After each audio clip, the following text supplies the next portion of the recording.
Hola, yo soy Alexa Montoya y en este video voy a estar resolviendo el problema número 7 de circuitos de primer orden. En este problema primero vamos a analizar el circuito antes de que ocurra el cambio. Entonces tendremos este circuito, lo voy a redibujar. Antes de que ocurra el cambio tenemos esto.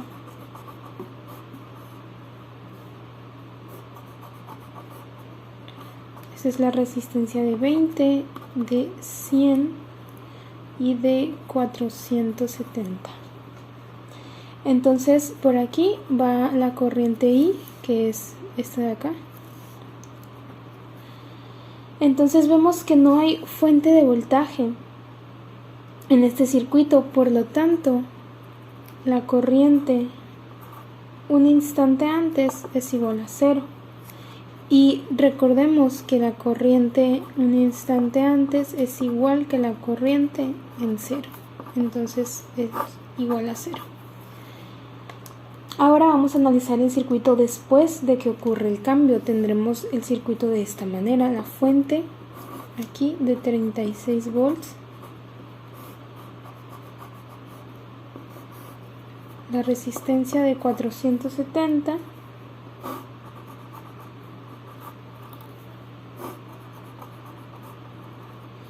Está 20 y está 100. Ahora tenemos que calcular la resistencia de Thevenin. Entonces la resistencia de Thevenin es el voltaje de Thevenin sobre la corriente en cortocircuito. ¿Ok? Entonces tenemos que hallar el voltaje de Thevenin, que es el que está entre los dos puntos donde estaba el inductor que desconecté. Aquí está el voltaje de Thevenin, de mayor a menor potencial. Como tenemos un circuito abierto, las corrientes que pasan por las resistencias de 20 y de 100 son corrientes iguales a 0. Por lo tanto, ambas resistencias se anulan.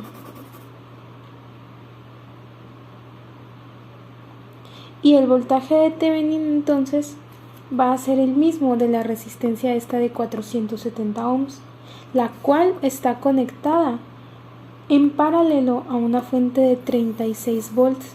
Entonces de aquí a acá 36 volts. Como está en paralelo, de aquí a acá 36 volts. Y por lo tanto de acá a acá también son 36 volts. Entonces el voltaje de Thevenin son 36 volts. Ahora voy a poner la salida en corto para calcular la corriente en corto. Voy a volver a dibujar el circuito porque aquí ya está muy rayado, no se va a ver lo que haga. Aquí está la resistencia de 470, la fuente de 36 volts. Aquí va una resistencia también.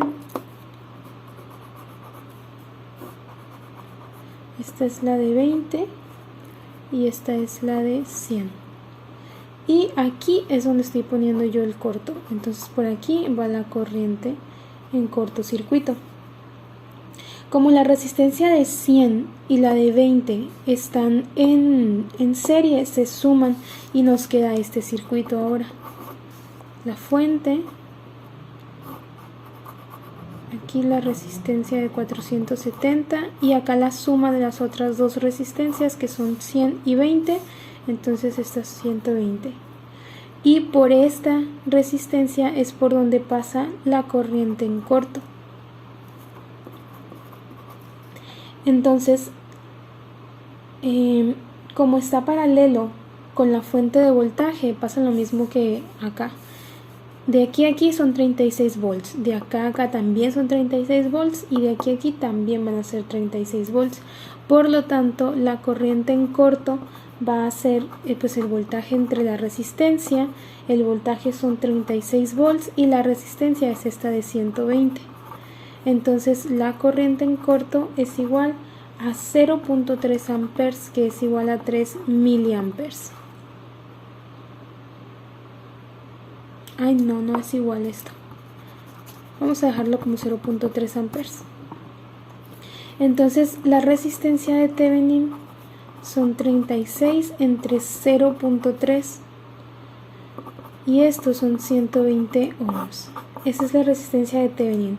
Ahora podemos calcular la constante de tiempo, que la constante de tiempo es el inductor entre la resistencia de Thevenin. El inductor pues nos lo da aquí el problema en el circuito, son 0.6, entonces 0.6 entre 120 de la resistencia de Thevenin, esto es igual a 0.005 segundos, y esto es igual a 5 milisegundos, ¿ok? Entonces nos va a quedar que la corriente del inductor en función del tiempo es 0.3 más 0, que fue lo que nos salió de la corriente en t igual a 0, menos 0.3 por e a la menos t sobre tau, y tau son 5 milisegundos. Ahora debemos hallar el voltaje en t igual a 25 milisegundos. Entonces lo voy a poner aquí. T igual a 25 milisegundos. Para hallar el voltaje tenemos que sacar la derivada con respecto al tiempo de la corriente en función del tiempo. Entonces la derivada de la corriente en función del tiempo con respecto al tiempo. Entonces es pues 0 más menos 0.3 e a la menos t sobre 5 milisegundos. Todo esto por menos un quinto por 0.6. Entonces el voltaje del inductor es 36 e a la menos t sobre 5 milisegundos. Entonces nosotros estamos buscando para t igual a 25 milisegundos. Entonces esto nos va a dar 0.24 volts.